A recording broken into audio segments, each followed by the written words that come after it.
Hello guys, welcome back to my YouTube channel.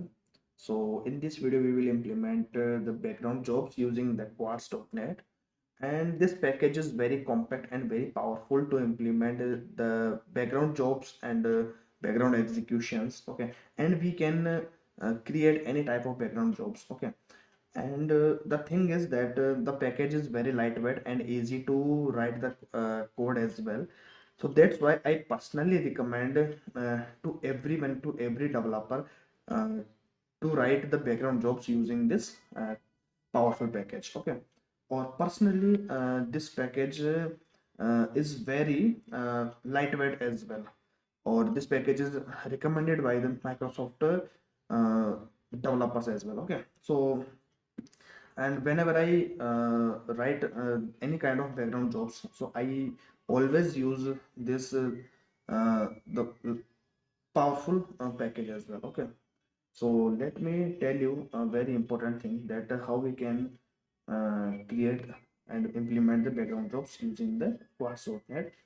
And I will use three packages, which is quartz.spnetcode or quartz.jobs. Okay, so I will use these three packages. Now what I will do here, simply I will add a folder. Okay, or I will name it as a background jobs. Okay, after this what I will do here, I will just add a new class, and I will name it as a testing background jobs.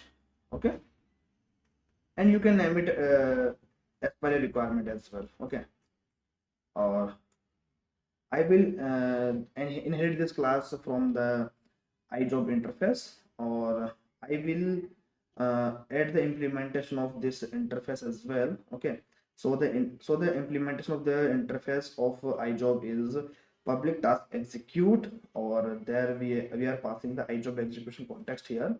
Okay, and simply what I will do here, I will just take a very basic example, which is not I know it doesn't make any sense to use here. Okay, but my purpose is to uh, tell you that how we can write the code of it. Okay, now simply what I will return here, task dot completed task. Okay, so this is the very basic syntax to write the background jobs. Okay, or first you have to inherit the class from the IJob interface, and you have to implement the interface method as well, like this.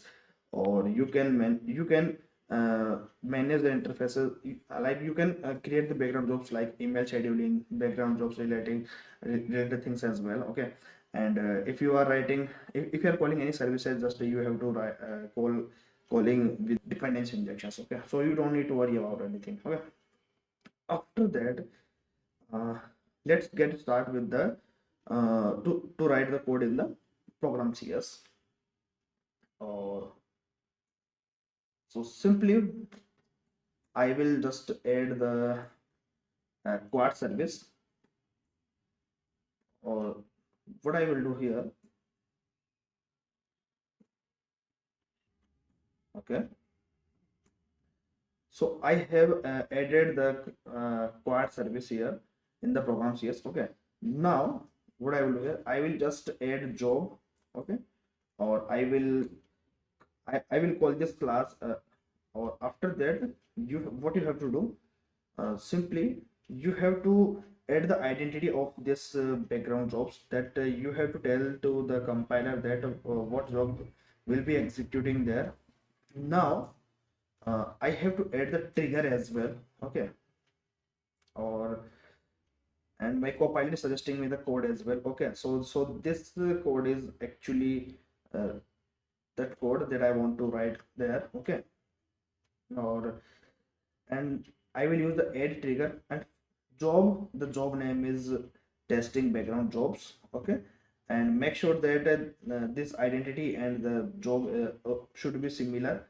After that you have to add that identity, like you have to add the trigger name as well. Okay, or I will name it as a testing background jobs trigger, or after that you have to write the cron scheduler as well. Okay, and this job will be called in every 30 seconds. Okay, and if you want to create and write other cron extension, cron expression, okay, so just go to the Google Chrome and write the cron uh, expression generator. Okay, just go here, or you can click or in any website. Okay, and you can check the clone expression working or not. Okay, and you can see here the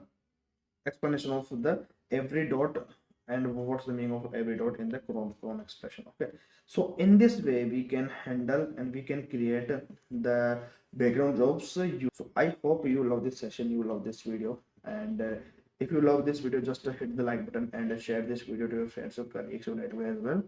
And guys, I just want to remind you that please subscribe my YouTube channel.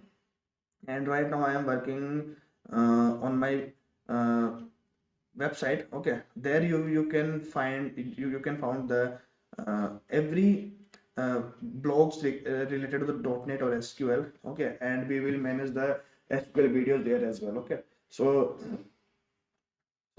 every thing you will be found there. Okay, so thank you for watching this video till here, or till then take care guys, bye bye, have a good day.